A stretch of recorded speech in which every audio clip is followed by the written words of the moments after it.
સુરતમાં સ્કૂલો અને કોલેજો પાસે આવેલી ખાણીપીણીની લારીઓ પર પોલીસે મનપાના ફૂડ વિભાગની ટીમને સાથે રાખી તપાસ કરી હતી અને વિદ્યાર્થીઓને ભેળસેળયુક્ત વસ્તુઓ તો નથી પધરાવાતી ને તેની તપાસ કરી હતી।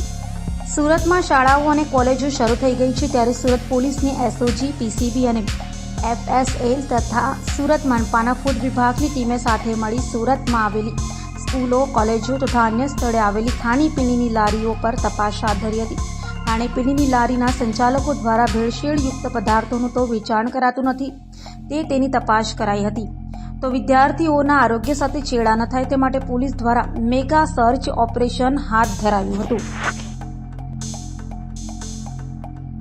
सूरत में सूरत शहर पुलिस और एसएमसी के स्वास्थ्य विभाग की जॉइंट टीमें बना करके 129 जितनी ऐसी लोकेशन हमने आइडेंटिफाई किए हैं जहां पे स्कूल कॉलेज में पढ़ने वाले बच्चे खाना पीना करते हैं स्कूल और कॉलेज के बाहर।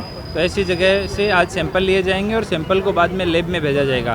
इन खाने पीने की चीज़ों में अगर कोई ऐसे मटेरियल मिलता है जो बच्चों के स्वास्थ्य के लिए उचित नहीं है तो बाद में उन लोगों के ऊपर कानूनी कार्यवाही की जाएगी। आज पूरे शहर में 129 जितने जगह पे एक साथ टीमें बना करके और सैंपलिंग की कार्यवाही की जा रही है।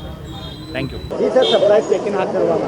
हाँ, माननीय अनुपम सिंह गहलोत जे सूरत कमिश्नर सर से हमने एक चिंता थी कि जे विद्यार्थीओ छे स्कूल, शैक्षणिक संस्था, कोचिंग सेंटरों में जे भणे छे तेओ ज्यारे त्यां आजूबाजूमां फूड कॉर्नर होय के लारी होय, गल्ला होय तो एनी अंदर जे खोराक आरोगता होय तो ए आरोग्यप्रद है कि बिन नुकसानकारक है। एनी माटे एक सरप्राइज चेकिंगનું आयोजन કરવામાં આવ્યું છે। ઝોન 4, 5 અને 6 ચાર ઝોનના ડીસીપી સર અને એસઓજી દ્વારા સમગ્ર ચેકિંગનું આયોજન કરવામાં આવ્યું। તેમાં એસએમસીના ફૂડ ઇન્સ્પેક્ટર અને એફએસએલ અધિકારી પણ જોડાયા છે। 13 ટીમો બનાવેલી છે અને સમગ્ર 13 ટીમો અત્યારે ઝોન 4, 5 અને 6ના પોલીસ સ્ટેશન વિસ્તારોમાં અત્યારે સઘન ચેકિંગ ચાલુ છે। સુરત શહેરમાં કયા વિસ્તારો છે જ્યાં સરપ્રાઇઝ ચેકિંગ હાથ ધરવામાં આવશે?